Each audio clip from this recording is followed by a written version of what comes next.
June 8, 1954. Manchester, England. A housekeeper arrives at a modest house on Adlington Road. She knocks. No answer.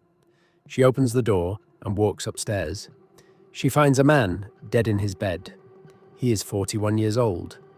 On the bedside table, there is a half-eaten apple. Tests later find cyanide, a deadly poison, in his body. The verdict is suicide, but the apple is never tested. Nobody checks the apple. Alan Turing was born on June 23, 1912, in London. His parents spent much of their time in India, so Alan and his older brother John were raised largely by a family friend in the English countryside. From the very beginning, Alan was different, not difficult, not badly behaved, just elsewhere. While other children played, Alan was in his own world. Numbers, patterns, problems that nobody had asked him to solve. At school, his teachers were not impressed. His handwriting was terrible. His essays were messy. He was not interested in Latin or poetry or the things that mattered in an English school in the 1920s. But mathematics, meaning the study of numbers and logic, was different. He didn't just learn it. He seemed to have been born with it. One story. At 14, Turing taught himself advanced calculus. That is, a branch of mathematics most students don't study until university. Without a teacher, using a book he found, just to understand how it worked. At 17, he met a boy named Christopher Morecambe at school. Christopher was brilliant and kind. The first real friend Alan had ever had. They talked about science and mathematics for hours. In 1930, Christopher died suddenly of tuberculosis, meaning a serious lung disease. Turing was devastated, meaning deeply heartbroken. He channeled, meaning directed, that pain into work.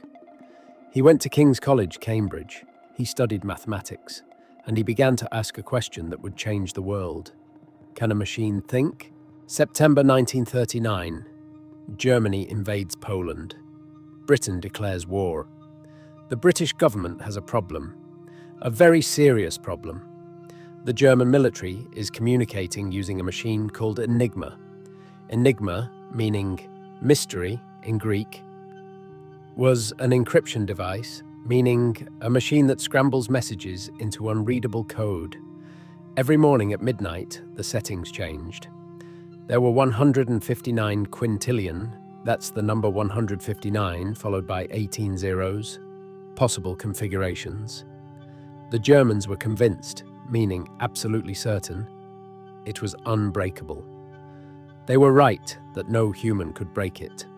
Not fast enough, not reliably enough. Not every day as the settings reset. Britain assembled a team of the best minds in the country at a secret location, Bletchley Park, a Victorian country house in the English countryside. Mathematicians, chess champions, crossword puzzle experts, linguists.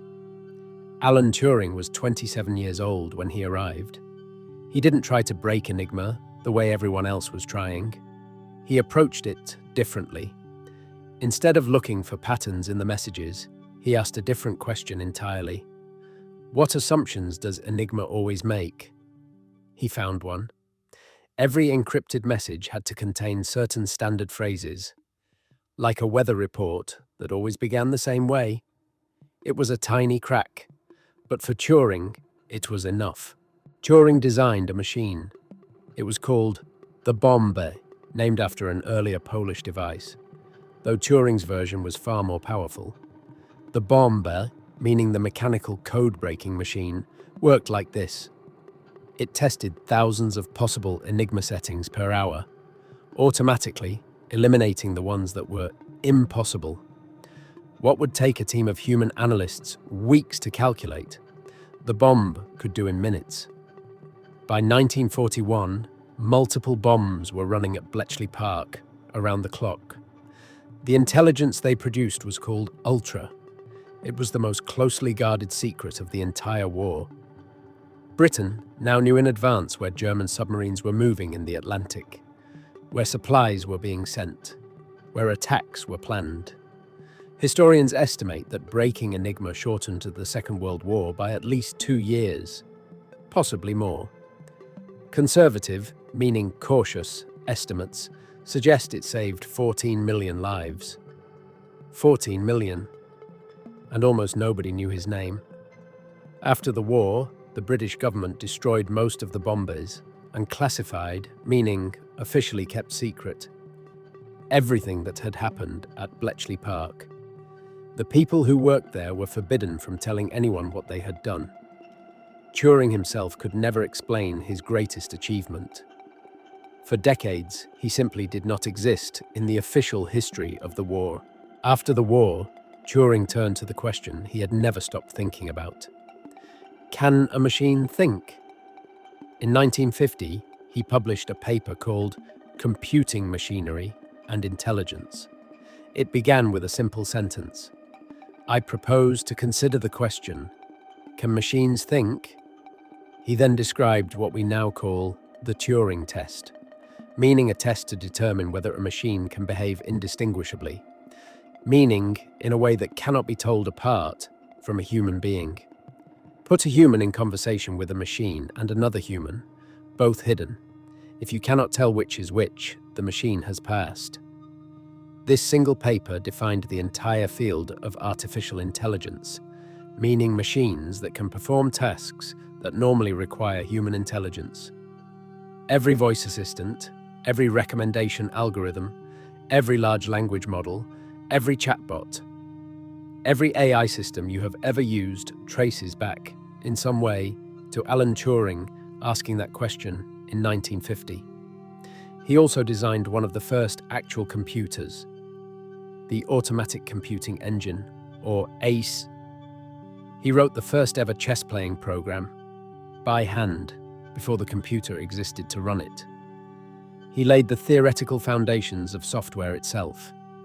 He was 40 years old.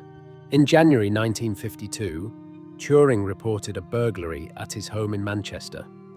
During the police investigation, it emerged that he was in a relationship with a young man named Arnold Murray. In 1952, homosexuality, attraction to people of the same sex, was illegal in Britain. It was officially treated as a criminal offence. Turing was arrested and charged. He did not deny it. He saw nothing wrong with what he had done. By all accounts, he was genuinely confused that the law considered his private life a crime. He was given a choice: prison or chemical castration, a treatment using synthetic hormones to suppress sexual drive. He chose the injections and received them regularly for a year. His security clearance, his authorization to work on classified government projects, was revoked.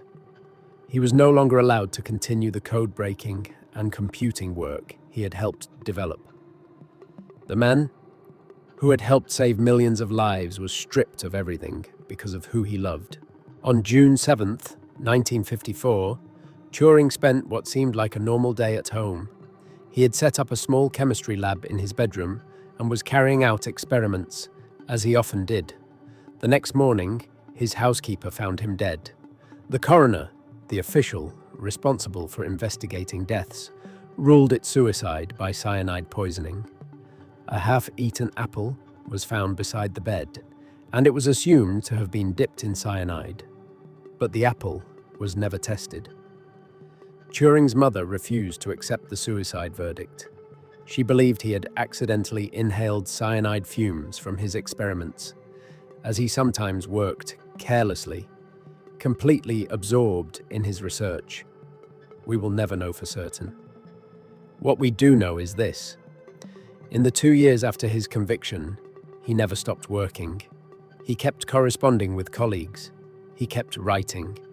He was building a new research program in mathematical biology. He did not appear to be a man who had given up.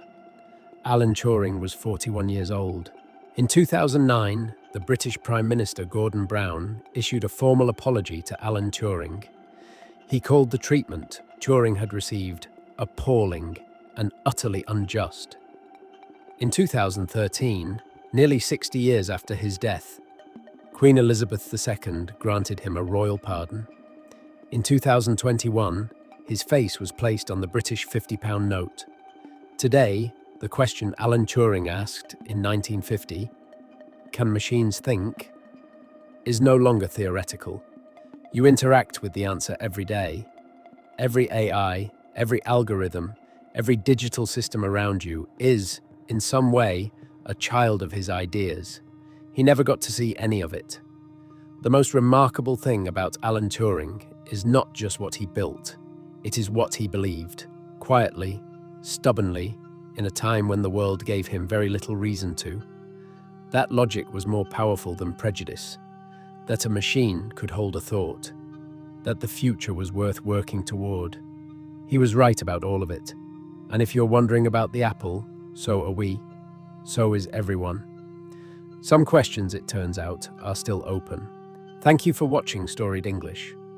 If this story made you think, leave a comment below. Subscribe for more stories worth hearing. And if you're learning English, try watching again without subtitles. You might surprise yourself.